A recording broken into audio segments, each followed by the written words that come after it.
सुप्रभात बच्चों, मैं खुशबू शर्मा आज की ऑनलाइन क्लासेस में आपका स्वागत करती हूँ। बच्चों, आज हम पढ़ने वाले हैं समास। समास भाग 3, जिसके अंतर्गत हम पढ़ेंगे समास और इसके भेद। इसके पहले के वीडियो में हमने अव्ययीभाव समास, तत्पुरुष समास और कर्मधारय समास के बारे में विस्तार से जाना था। अब हम बढ़ेंगे द्विगु समास, द्वंद्व समास और बहुव्रीहि समास की ओर। तो आइए चलते हैं हमारे समास के चौथे भेद की ओर, जो कि है द्विगु समास।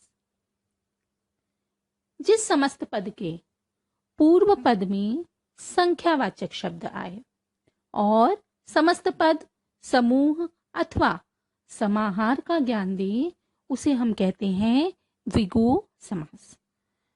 बच्चों, हम सभी जानते हैं कि इस समास में दो पद होते हैं। पहले पद को पूर्व पद कहते हैं और दूसरे पद को उत्तर पद। द्विगु समास में जो पूर्व पद होता है, पहला पद होता है, वह हमेशा संख्यावाचक होता है। वह हमें संख्या का बोध कराता है और समस्त पद समूह अथवा समाहार का ज्ञान देते हैं। जो समस्त पद होते हैं वो समूह का ज्ञान देते हैं हमें। देखेंगे किस तरह से। त्रिलोक, 3 लोकों का समूह। यहां देखेंगे त्रि शब्द की बात करें तो त्रि शब्द से हमें एक संख्या का बोध होता है। त्रिलोक, तीनों लोकों के समूह का ये बोध कराता है हमें ये शब्द। और जब हम इसका विग्रह करते हैं तो बन जाता है 3 लोकों का समूह, जिसमें 3 शब्द जो है वह संख्यावाचक है। नवरत्न, नव शब्द का अर्थ होता है 9, रत्नों का समूह। तो इस तरह से देखा हमने, प्रथम पद क्या है, संख्यावाचक है। त्रिफला, 3 फलों का समूह। अठन्नी, 8 आनों का समूह। नवनिधि, 9 निधियों का समूह। द्विगु, 2 गायों का समूह। दुराहा, 2 राहों का समूह। त्रिकोण, 3 कोणों का समाहार। तो यहां देखेंगे आप त्रिलोक, नवरत्न, त्रिफला, अठन्नी, नवनिधि, द्विगु, दुराहा, त्रिकोण, ये सभी हमें क्या करते हैं, एक समूह का बोध कराते हैं। और जब हम इनका विग्रह करते हैं तो हमें जो पहला पद है वह हमें संख्यावाचक प्राप्त होता है। अब हम बढ़ेंगे हमारे समास के अगले भेद की ओर, जो कि है द्वंद्व समास। द्वंद्व नाम से ही स्पष्ट होता है कि इस समास में दोनों पद, पूर्व पद और उत्तर पद, दोनों ही प्रधान होते हैं। और जब हम समास का विग्रह करते हैं तो बीच में और, अथवा, या ऐसे शब्द आते हैं।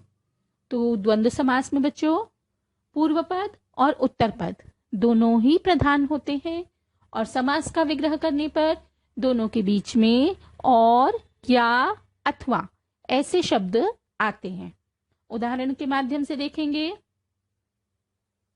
पाप पुण्य, पाप और पुण्य। हमने देखा कि जब हमने विग्रह किया तो दोनों के बीच में क्या शब्द आया बच्चों, और आ गया। इसको पहचानने का एक तरीका और है, जब समस्त पद बनाते हैं हम तो दोनों के बीच में योजक चिन्ह लगता है। तो योजक चिन्ह इसकी एक पहचान है। साथ ही साथ जो 2 पद होते हैं उनमें कहीं ना कहीं विपरीत भाव हमें देखने को मिलता है, विलोम देखने को मिलते हैं ये शब्द आपस में। और उदाहरण देखते हैं। पृथ्वी आकाश, देखा बीच में योजक चिन्ह आया बच्चों, और हमने इसका विग्रह किया तो और शब्द आ गया बीच में, और दोनों ही शब्द एक दूसरे के विपरीत से हमें प्रतीत होते हैं। पृथ्वी आकाश, पृथ्वी और आकाश। अगला है बच्चों सीताराम, सीता और राम। माता पिता, माता और पिता। देख रहे हैं आप, सभी के बीच में योजक चिन्ह और शब्द आ रहा है। देश विदेश, देश और विदेश। दाल रोटी, दाल और रोटी। जलवायु, जल और वायु। हानि लाभ, हानि और लाभ। ऊंचा नीचा, ऊंचा और नीचा। इस तरह से इन सभी उदाहरणों में हम देखते हैं कि देखने में शब्द आपस में एक दूसरे के विलोम से प्रतीत होते हैं। समस्त पद जब हम बनाते हैं तो बीच में योजक चिन्ह आता है, और जब हम इसका विग्रह करते हैं तो और शब्द आता है। बच्चे बूढ़े, बच्चे और बूढ़े। तो इस तरह से ये कुछ उदाहरण थे आपके द्वंद्व समास के। अब हम बढ़ते हैं हमारे समास के अंतिम भेद की ओर, जो कि है बहुव्रीहि समास। जिस समस्त पद में पूर्व पद, उत्तर पद दोनों में कोई भी प्रधान नहीं होता, और ये समस्त पद किसी अन्य संज्ञा या विशेषण का पर्याय बन जाते हैं। अर्थात बहुव्रीहि समास में जो पूर्व पद और उत्तर पद होता है दोनों ही प्रधान नहीं होते, और ये दोनों सारे पद मिलकर आपस में किसी तीसरे की बात करते हैं, किसी तीसरे व्यक्ति की ओर, किसी तीसरे संज्ञा की ओर, किसी तीसरे विशेषण की ओर संकेत करते हैं। ऐसे समास को हम कहते हैं बहुव्रीहि समास। उदाहरण देखते हैं बहुव्रीहि समास के।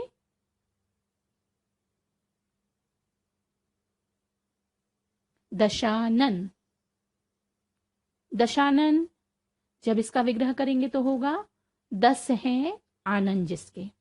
अब हम सभी जानते हैं कि दशानन शब्द जो है वो किसके लिए प्रयोग में आता है? रावण के लिए। इस तरह से दशानन शब्द जो है वह हमें किसी तीसरे की ओर इशारा करता है, तो यहां पर बहुव्रीहि समास होगा। नीलकंठ, नीला है कंठ जिसका।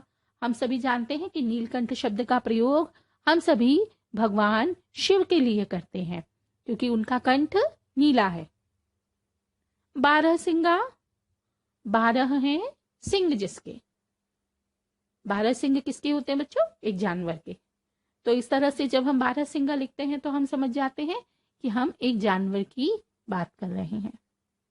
गिरिधर, गिरी को धारण करने वाले। गिरी का अर्थ होता है बच्चों पर्वत। पर्वत को कौन धारण किया था बच्चों? हम सभी जानते हैं भगवान श्री कृष्ण। तो यहाँ पर जब हम गिरिधर शब्द का प्रयोग करते हैं तो हम किसकी बात कर रहे हैं? श्री कृष्ण की।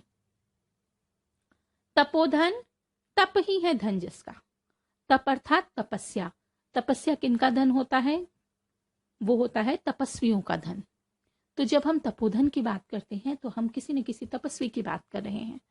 तो इस तरह से ये सभी शब्द मिलकर किसी तीसरे की ओर इशारा करते हैं, और ऐसा बोध जहां होता है वहां पर बहुव्रीहि समास होता है। इस तरह से बच्चों हमने हमारे समास के 6 भेद, जिनको हमने स्पष्ट रूप से विस्तार से जाना, समझा। अब हम आगे बढ़ते हैं कर्मधारय और बहुव्रीहि समास में अंतर। बच्चों कुछ सामासिक शब्द ऐसे होते हैं जो कर्मधारय और बहुव्रीहि समास में समान होते हैं। उनको देखेंगे तो दोनों ही समास में वो समान होते हैं, और जब हम उनका समास विग्रह करते हैं तभी उनके बीच के अंतर को समझा जा सकता है। अर्थात इनके बीच के अंतर को समझने का आधार क्या है बच्चों? समास विग्रह। हम सभी जानते हैं कर्मधारय समास में पहला पद विशेषण या उपमेय होता है और दूसरा पद विशेष्य या उपमान होता है, जबकि बहुव्रीहि समास में क्या होता है? पूरा पद ही विशेषण का काम करता है और किसी अन्य की बात करता है। यहाँ पर किसी तीसरे की बात करता है। एक उदाहरण देखते हैं बच्चों। लंबोदर, लंबा है उदर। अब जो उदर है वो बताया जा रहा है, उदर कैसा है? लंबा है। तो उदर की विशेषता बताई जा रही है। तो यहां पर हो गया कर्मधारय समास। उदर अर्थात पेट होता है। अब अगर मैं इसका विग्रह इस तरह से कर दूं कि लंबा है उदर जिसका, उदर अर्थात मैंने आपको बताया ही था पेट। तो उदर जो है, पेट जो है, लंबा किसका होता है? भगवान श्री गणेश का। तो इस तरह से ये लंबोदर शब्द जो है वह किसी तीसरे व्यक्ति की ओर हमें इशारा करता है, और वो है गणेश भगवान। तो यहां पर बहुव्रीहि समास हुआ। किंतु जब हम लंबोदर शब्द को देखते हैं तो उस आधार पर हम नहीं समझ पाते कि ये क्या होगा, कर्मधारय होगा या बहुव्रीहि होगा। किंतु जब हम इसका समास विग्रह करते हैं, जैसे कर्मधारय के लिए हमने किया लंबा है जो उदर, तो यहां पर हमने उदर की विशेषता बताई विग्रह के द्वारा, तो हो गया कर्मधारय समास। किंतु जब हमने विग्रह किया लंबा है उदर जिसका, अर्थात उस तीसरे व्यक्ति की जब बात की जिसका उदर लंबा है, तो वो है भगवान गणेश, तो यहां पर हो गया बहुव्रीहि समास। तो बच्चों ये था कर्मधारय और बहुव्रीहि समास के भेद को, उनके बीच के अंतर को समझने का तरीका। आगे हम बढ़ते हैं द्विगु समास और बहुव्रीहि समास में अंतर। द्विगु समास में जो पहला पद होता है, हम सभी जानते हैं बच्चों, वो संख्यावाचक होता है और दूसरा पद विशेष्य होता है तथा समस्त समूह का बोध कराता है। जबकि बहुव्रीहि समास में क्या होता है, संपूर्ण पद सामासिक शब्द ही विशेषण का कार्य करता है, जो संपूर्ण पद है वो ही विशेषता को बताता है। एक उदाहरण देखेंगे, त्रिफला, तीन फलों का मिश्रण। मिश्रण का अर्थ होता है चूर्ण। तो यहां पर जब हम इस तरह से लिखेंगे तो ये हो जाएगा बहुव्रीहि समास। और जब हम लिख दें तीन फलों का समाहार, तो वो हो जाएगा द्विगु समास। तो इस तरह से बच्चों ये था द्विगु समास और बहुव्रीहि समास में अंतर। इसी के साथ हमारा समास अध्याय यहीं समाप्त होता है। मुझे आशा है कि आप सभी को ये समझ में आया होगा। इसी के साथ मेरा ये वीडियो यहीं समाप्त होता है।